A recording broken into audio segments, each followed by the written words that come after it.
अस्सलाम वालेकुम नाज़रीन, यकीन जानिए यमन और इंडिया ने ऐसे काम किए हैं फ़लस्तीन के लिए कि इन दोनों ममालिक का चर्चा पूरी दुनिया में हो रहा है। इन ममालिक के साथ साथ और भी ममालिक हैं जिन्होंने फ़लस्तीन यानी गज़ा की मदद करने की भरपूर कोशिश की है। तो वीडियो में आगे बढ़ने से पहले इस चैनल को सब्सक्राइब कर लें। जब आप एक सब्सक्राइब करते हैं तो इससे हमारी बहुत हौसला अफजाई होती है और इंशाल्लाह आपको इस तरह की इन्फॉर्मेटिव वीडियो भी मिलती रहेंगी। तो चलिए शुरू करते हैं।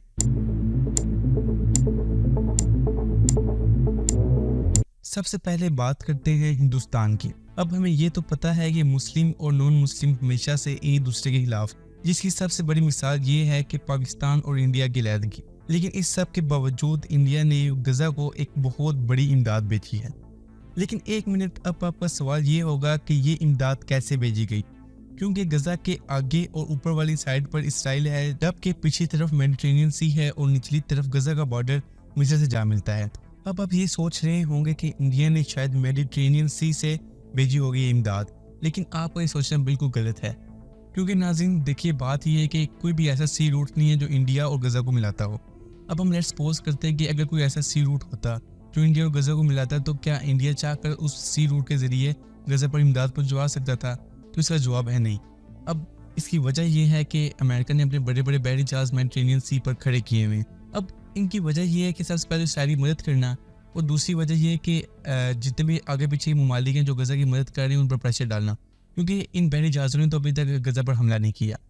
तो देखिए, अगर इंडिया इस सी रूट के ज़रिए फ़लस्तीन पर यानी गज़ा पर इमदाद पहुँचवाता तो वो बहरी जहाज़ इस इमदाद को पहुँच नहीं देते गज़ा पर। इन सब बातों को मद्देनज़र रखते हुए इंडिया ने सबसे पहले इमदाद मिस्र में भेजी है। उसके बाद मिस्र से रफ़ा बॉर्डर के थ्रू ये इमदाद गज़ा पर भिजवाई जाती है। अब असल में बात करने का मकसद ये है कि बेशक इंडिया मुसलमानों के खिलाफ है, लेकिन इस सब के बावजूद इंडिया ने इंसानियत के नाते ये इमदाद गज़ा पर भेजी है।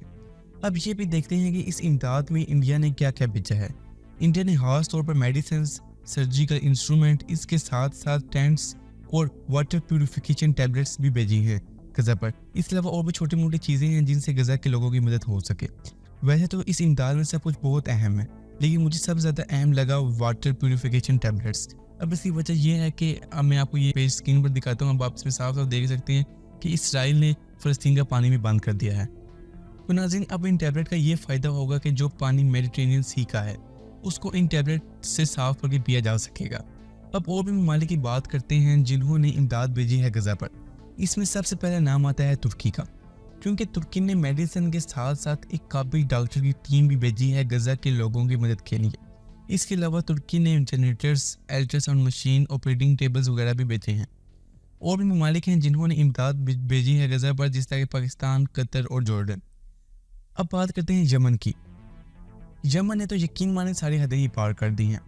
वैसे तो यमन में 65% सुन्नी रहती है और 35% शिया रहते हैं, और इनका ताकतवर कबीला है हौसी। आसान लफ्ज़ों में आपको मैं ये बात समझाता हूँ कि यमन में दो हुकूमतें हैं, एक शिया हुकूमत जिसे हम हौसी कहते हैं और दूसरी सुन्नी हुकूमत। अब ये जो हौसियों की जमात है यानी अहले तशी, इन्होंने इसराइल पर एक ज़बरदस्त किस्म का हमला किया है। अब ये जो हौसियों के फ़ौजी तर्जमान हैं, इनका कहना ये है कि अगर इसराइल ने गज़ा पर हमले ना रोके तो यमन की तरफ से इसी तरह ड्रोन और मिसाइल से हमले जारी रहेंगे इसराइल पर। देखिए नाज़रीन, बात करने का मकसद ये है कि जंग इसराइल और फ़लस्तीन के दरमियान में नहीं रही। जिस तरह मैंने आपको अपने एक पिछली वीडियो में भी जिक्र किया था कि किस तरह लिबनान ने भी एक ज़बरदस्त किस्म का हमला इसराइल पर किया है। लिबनान ने इसराइल की चेक पोस्ट को तबाह कर दिया है, उनके टैंकों को भी तबाह कर दिया है। यकीन जानिए, हर मुल्क इसराइल को मना कर रहा है कि अब बस कर दो, अब रुक जाओ, अब और गज़ा पर हमले ना करो, लेकिन इसराइल रुकने को तैयार ही नहीं है। तो एक के बाद एक मुल्क इस जंग में दाखिल होता जा रहा है और खतरा ये है कि कहीं वर्ल्ड वार 3 स्टार्ट ना हो जाए। इसके बाद मामलात किसी कंट्रोल में नहीं रहेंगे, चाहे वो अक़वाम मुत्तहिदा ही क्यों ना हो, अगर इस तरह एक के बाद एक मुल्क इस जंग में शामिल होता रहा। तो नाज़रीन, अब आप में से बहुत से लोगों का ये सवाल होगा कि हम फ़लस्तीन की मदद किस तरह कर सकते हैं, क्योंकि हमने कल को अल्लाह ताला को ये जवाब देना है कि हमने इस जंग में अपना क्या किरदार निभाया। तो नाज़रीन, इस बारे में मैंने एक पहले ही डिटेल वीडियो बनाई हुई है, आप इधर क्लिक करके उस वीडियो को देख भी सकते हैं। और नाज़रीन, जाते जाते मैं आपसे एक रिक्वेस्ट करूँगा कि मेरे चैनल को सब्सक्राइब कर लें और इस वीडियो को लाइक कर लें, ताकि आपको इसी तरह की इन्फॉर्मेटिव वीडियो मिलती रहे। तो नाज़रीन, इंशाल्लाह मैं आपको इस जंग के बारे में और अपडेट करता रहूँगा कि अभी क्या सूरत हाल है, क्योंकि देखिए एकदम सूरत हाल चेंज हो रही है। अब पहले सबसे लिबनान दाखिल हुआ था इस जंग में, अब यमन दाखिल हो गया। तो मैं इंशाल्लाह आपको अपडेट करता रहूँगा। तो नाज़रीन, आज के लिए इतना ही। दुआओं में याद रखिएगा। खुदा हाफिज़।